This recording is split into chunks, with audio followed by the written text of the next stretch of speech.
Today's episode is all about story. If you've ever thought about sharing your story, please take time to listen to my story and how that came about. And that's what you have to look forward to in this episode of Story Sessions. Well, hello, and welcome to Story Sessions, where your story matters. I'm your host, Laura Lynn Donahue, and each week we gather for meaningful conversations rooted in lived experience. Let's dive in. Hey, friends. Welcome to Story Sessions, where your story matters. Thank you for being here. I'm Laura Lynn, your host, and today is different than the usual guest interview that I do. Today is a solo episode, and my goal is to share my story with you, or at least the story behind the story. Just over a year ago, my memoir, Who Do You Think You Are?, was published by W. Brand Publishing, my fantastic publisher. And it was such an exciting time. It was nerve-wracking. I wanted to pull the plug at the last minute, but ultimately I relinquished that control and let my fear dissolve and told my story. And since this podcast, Story Sessions, is about story, I thought, well, isn't it time to share my story with you? You might know my story, you might not, but I'm going to give you just a little bit, like the story behind the book and how it came about. Oftentimes, especially leading up to the publishing, the release of the book, I would get questions from people. One of the questions was, why do you want to put your life out there like that? It's a good question. Did I feel like I was being selfish or self-aggrandizing? Gosh, no, maybe a little bit, but I really think that was more related to what we might call imposter syndrome, saying that my story isn't worthy, that inner dialogue that comes. And I wanted the courage to tell my story. In that, and because of that, I was also asked this other question. Who are you to write a memoir? You're not famous. You don't really have a social media following, maybe a small one, mostly my friends, which is fine. But memoirs aren't just for the people that we know on a level like stardom. Memoirs aren't just for people who have experienced something that we might ourselves consider a much better story than ours or a much more impactful story than ours. Memoirs are for leaving a lasting impression. It's the opportunity to really give a gift to your family. I know not everyone is ready to write a memoir or wants to write a memoir, but the significance of writing a memoir is not about fame or fortune or notoriety. It is about story. And honestly, that's the foundation of this podcast. Story Sessions was built on the foundation that every story matters. Your story matters.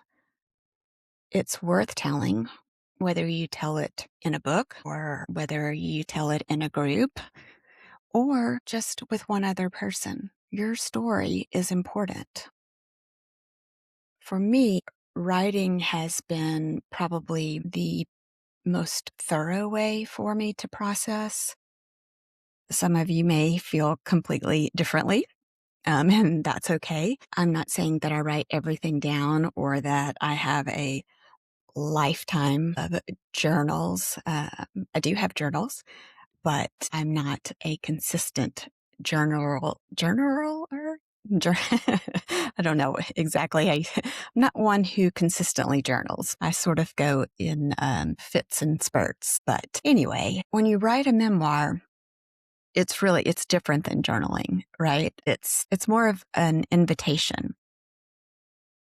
You're basically saying, here's my life. Come in. Stay a while. Sit with me.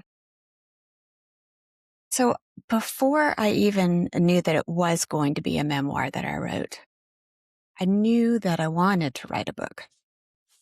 My mom, who is my mentor, uh, is a writer. She has written poetry books and women's devotional books and even some children's books. But it was less about what my mom wrote and more about the process that she went through to write, the steps that she took. And really, I think I watched mom blossom and, if you will, flower into an even more beautiful person than she already was, if that was possible. But I wanted to do that. I wanted to follow in my mom's footsteps. And I do write poetry. And initially I thought, well, that's going to be the book that I put out. It's going to be a book just full of my poems, and I'll publish them for posterity's sake, which is fine and great. But the more I thought about it, the more I wasn't sure if poetry was what I wanted to put out first. And in my book, I talk about how the idea came about to write a memoir. And I'll share that with you. Often listen to podcasts. And at the time, this was probably 2021, I'd say, I was listening to a podcast called We Can Do Hard Things. And if you haven't heard of it, it is a good podcast and it is helping people work through things that seem maybe hard or impossible. At any rate, the guest on the show that day was Jane Fonda. And at first I was like, oh, I don't want to listen to another famous person talk about their life. But I was driving and I needed to stay undistracted. And I just couldn't find another podcast quickly. And like I said, I was already driving. And so I settled in on my drive to Nashville and listened to this podcast with Jane Fonda. There was something in that interview that Jane said that struck home with me. You might have experienced something like this where, well, it's that aha moment, that epiphany. Yeah, that's what I want to do. So Jane was talking about her life and she was talking about the book that she had written. The phrase that she used, I'm not going to say it verbatim because I don't remember, but what stuck with me is that she said, I went back and researched my life. I researched my life. Well, I thought she probably has a lot of resources for researching her life. And sure enough, of course, she does. She's got film and parents and childhood memories that are out there for public consumption. And so much of her life was documented in one way or another. So initially, when I thought about research, I thought, well, I don't really have that to go back and look through. But I do nonetheless have a life. and I've lived a lot of life. And at the time, I think I was in my early 50s, and I felt like that qualified me to say something about life. So as I just kind of mulled that idea over, this question came to mind. And it sort of relates back to what I said earlier when I talked about people asking me, who are you to write a memoir? Isn't that for someone well known? Who are you?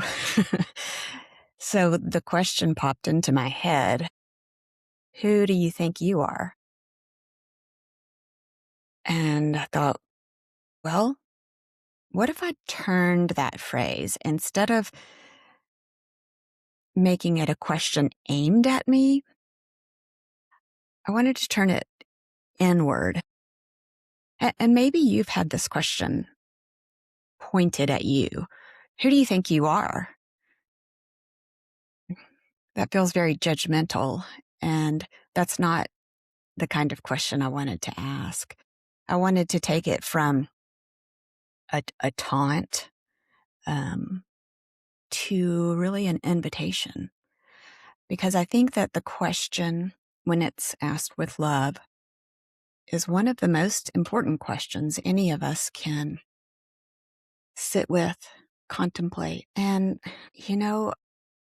writing a memoir means you can't hide. Answering the question, who do you think you are, means you, you have to provide some answers, right? So just to be honest, I want you to know that it cost me, or I feared that it would cost me, not just, or probably less in my professional life and more so personally. And that probably relates a lot to my internal desire to please, to be a pleaser, to show my best self first. But when we do that, we do leave out the opportunity for vulnerability, for showing our true humanness. And so as a performer, as a pleaser, the stakes for me in writing a story about myself, or the story of my life, the stakes felt really high. When I first started writing, several of my drafts were angry and finger pointing. And I think that's, I think that's par for the course. I think it is important. I think it's important for us to deal with the subject at hand. And if that means anger, then we write with anger. That doesn't mean we publish with anger, but we get that story out. And you may or may not know of the author and great storyteller, hilarious woman named Anne Lamott. Years ago, in her book, Bird by Bird, Anne said this: almost all good writing begins with terrible first efforts. You need to start somewhere. Start by getting something, anything, down on paper. What I've learned to do when I sit down on a shitty first draft is to quiet the voices in my head. Now, the Laura Lynn before the memoir probably wouldn't have said shitty on my podcast. But it's right. It's a good word for it. Just, you're putting something on paper, and you've got to put something down first. Your story is yours to tell. It's not for someone else to tell. And so as someone who is telling their story, if you're writing a book, if you're talking to a friend, there's something that you have to curb the desire to what did I say maybe earlier, finger point or blame. You're not telling someone else's story. You do have to tell parts of your story that include other people, right? Because that's how our stories develop. It's in relationship or lack thereof, in conflict, in communication, conversation. I had to be careful about telling my story and be measured in the fact that, or in the idea that I am not giving someone else's story away. It's really my story because I'm going to tell you the story through my lens and how that affected me, how the circumstances, how the relationship affected me. And again, I will quote Anne Lamott from Bird by Bird, because what she said here is simple but yet complex, I think. She says, "You own everything that happened to you. Tell your stories. If people wanted to write warmly about them, if people wanted you to write warmly about them, here's the kicker, they should have behaved better, right?" You own what happened to you. You own your story. And if someone in that story was unkind, that's on them. But you're not telling on a person. You are telling on yourself. That's the risk of how something affected you. And there's something really terrifying about saying, this is who I am. This is where I've been. This is what's happened to me. The good, the bad, the ugly, the beautiful, the unfolding, even maybe the sensational, just the fantastical things that maybe have happened to you. You're putting it out there. And that's what I did. I wrote it down and wrote my story. It was cathartic, definitely cathartic. It gave me an opportunity to actually deal with some issues that either I hadn't really thought that I struggled with, or that I had sort of pushed under the rug, so to speak, which is a phrase that I like to use a lot, is stuffing, pushing things under the rug. They eventually come out, and it just really depends on how it comes out, right? So at any rate, I had to take some pauses and deal with some things as I wrote my book. But it's permanent now. It's in print. It's out there. And I've learned a lot of things in the last year. Some of the things that I was most afraid, or that I feared most about saying out loud, those are the things that have really connected me more deeply to other people. Those have been doorways, if you will, for a relationship. And you may think that vulnerability isn't for you, but keep in mind, despite what we may have been taught, vulnerability is not a weakness. It's the point, really. It's the whole point. I don't know how else you have relationship. You don't have to have a book that tells your vulnerability, but if you don't have vulnerability, then you're missing out on that deeper level, in my opinion. By tuning into this podcast, you understand one thing. Everyone has a story to tell, and that includes you. But sometimes we need a little help. to bring our story into the world. That's where Story Sessions comes in. We're a collective of published authors, editors, and experienced storytellers who know that great stories aren't manufactured, they're revealed. Through thoughtful listening, guided conversations, and respect for your voice, we help uncover the story that is already inside you. Story Sessions. Your story told the way it was meant to be. Find out more at storysessions.live.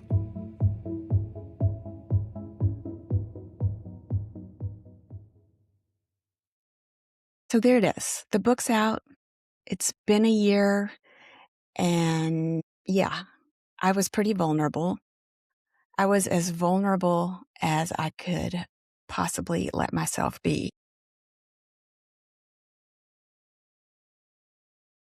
And it's okay.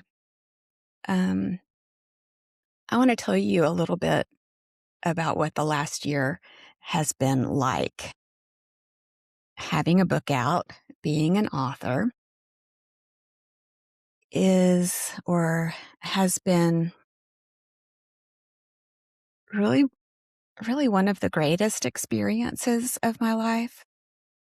Not because I wrote a New York Times #1 bestseller. I'm not on anybody's list.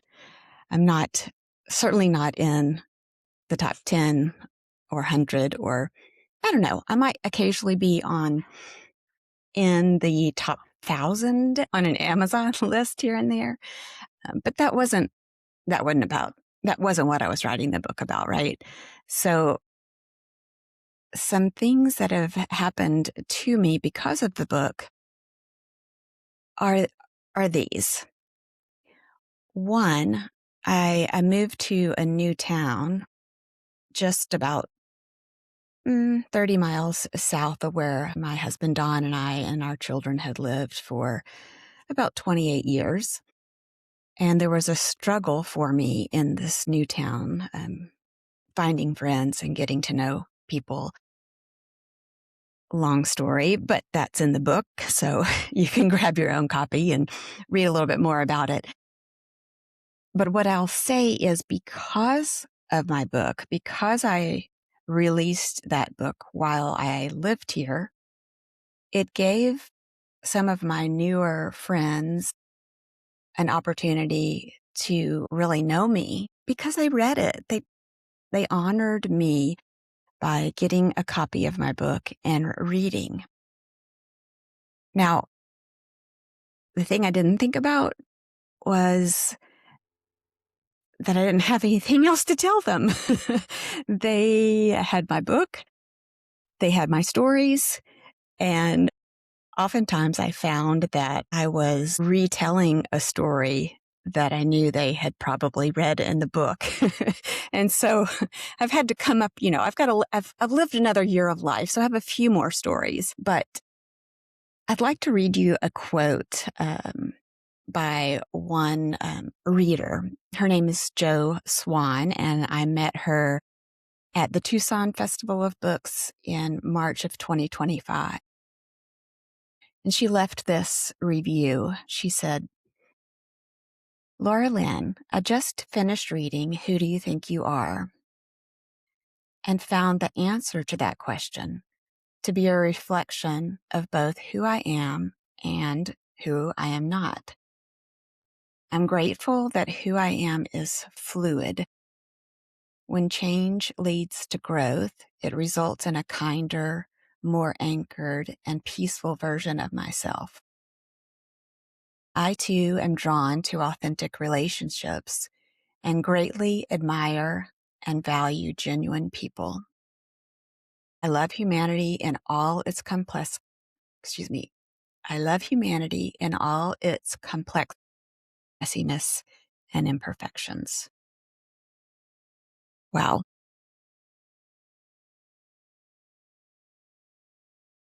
If it's just one person who's impacted by your story, it's worth it. Something else that I learned, or that happened to me rather, is I mentioned that I met Joe at the Tucson Festival of Books in March of 2025. Well, I also met several other people. That was my first time to be an author at a book festival. And this year in Tucson, we got our booth set up, and I had a returning fan. Someone specifically came back to our booth, to the W Brand Publishing booth where I was, to talk to me, to even buy another copy of my book from me. Now that really struck me, because when I put my story out there, I wondered if it was just gonna sit there and gather dust, so to speak. I found, though, that story doesn't work that way. It finds the people it's meant to find. That's been the gift this year. Not necessarily the pats on the back, although I've appreciated that, the encouragement, the validation. I haven't won any awards, but that's okay. It doesn't mean my book isn't legitimate, that my story is not worth telling. But what's been most important over this last year is that I have been able to discover that my story relates to your story or someone else's story. And that's really where the rubber meets the road. That's where connection happens. And I'm really grateful for all of the connection that has happened in the last year. And I'd really like to share with you actually a passage from my book, Who Do You Think You Are? I read this at my launch party that was in April of 2025. And a friend of mine had suggested that I read it. And so I wanted to read it here for you, because I think it says better than anything else why I wrote this book. So let me find that passage. Of course, it's right here where my pen was. All right, so bear with me, but this is important. This is from chapter 45, the last chapter, called An Unending Love Song. There are some of us who may think that loving others is the most important part about living and giving. While I agree to some extent, selflessness is not the key to happiness. Too many of us have been beaten down with labels, undeserved, unwarranted, and unkind. Many of us long to experience acceptance, grace, mercy, and unconditional love. In a world full of contingencies, looking out for only themselves, their own interests, and their own agendas, it's easy to feel silenced, discarded even, perhaps unlovable. That message spreads like wildfire. There's a difference between self-love and selfishness, but I believe that selfishness may be the gateway to self-love, selfishness that is not harmful to others. And I only bring this up because it's all too easy to dismiss ourselves and focus on someone else.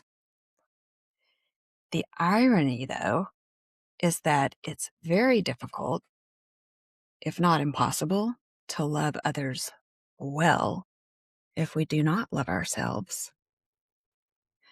For me, part of learning to love myself has been writing this memoir. Whether you relate to my story or not, we all have a story worthy of being told. No life is any less important than another. Struggles are unique and should not be measured on a scale of significance because every aspect is significant to varying degrees. Of course it is. How else should it be? You deserve to be heard. You are worthy of love from yourself and from those around you. For me, part of learning to love myself has been writing a memoir. Admittedly, learning self-love demands a lifetime of learning and a life filled with growing. Thankfully, though, the opportunities for change and growth are not stagnant. Each follows our timeline. It's up to us what we do with what is before us. We're not the same people today as we were 10 years ago, maybe not even 10 days ago. But we are all invaluable, priceless. If my book impacts one person in a positive way, then it is successful, whether I ever know it or not. Should my self-exploration and musings give way to your own personal discoveries, then I've achieved my goal. If you walk away with only one message, you are loved, and you learn to believe it, then to me, that is the greatest gift of putting my own story out there. That is still true, what I wrote then. Every word of it. It's true. So here's my invitation. If you've been thinking about writing your story, I really want to encourage you. You've heard me say repeatedly that your story matters. It's not just a tagline of this podcast. It's the truth. Your story matters. Don't let anyone else tell you otherwise. Even the parts of your story that you're not sure about, even the parts of your story that are still unfolding, those stories matter. You matter. So walk away with that. You are loved. Your story matters. Thank you so much, friends, for being here. If you are interested in purchasing your own copy of Who Do You Think You Are, you can find it on Amazon. It's available in paperback and also the Kindle version. I have not done the audio yet, but I hope to do that soon. You can also learn more about me at itslauralyn.com. That's it's Laura Lynn, LauraLyn.com. There should be links there for you to purchase the book, and I'd really appreciate it. And something else I would appreciate is if this episode meant something to you, I'd love to hear from you. I'd love for you to share it with someone that you love or someone, well, let's hope it's someone that you love first and someone who needs to hear it from purity of heart. If you haven't subscribed to Story Sessions yet, please do. can't tell you how much or how important it is for you to subscribe, share, and save. Like and follow all the things. But it makes a difference. So maybe we can pump some numbers up for story sessions. New episodes drop every Wednesday, and we've got some incredible guests coming up for the next half of the season, and I don't want you to miss them. Thank you again for being here. Thank you for listening. You are loved, and your story matters. I'll see you next week. Bye-bye. Thanks so much for listening to Story Sessions, where your story matters. If you enjoyed this episode, please leave us a 5-star review, subscribe to our channel, and share it with someone you know. To learn more about the Story Sessions family, visit storysessions.live. That's storysessions.live. Thanks so much, and see you next week.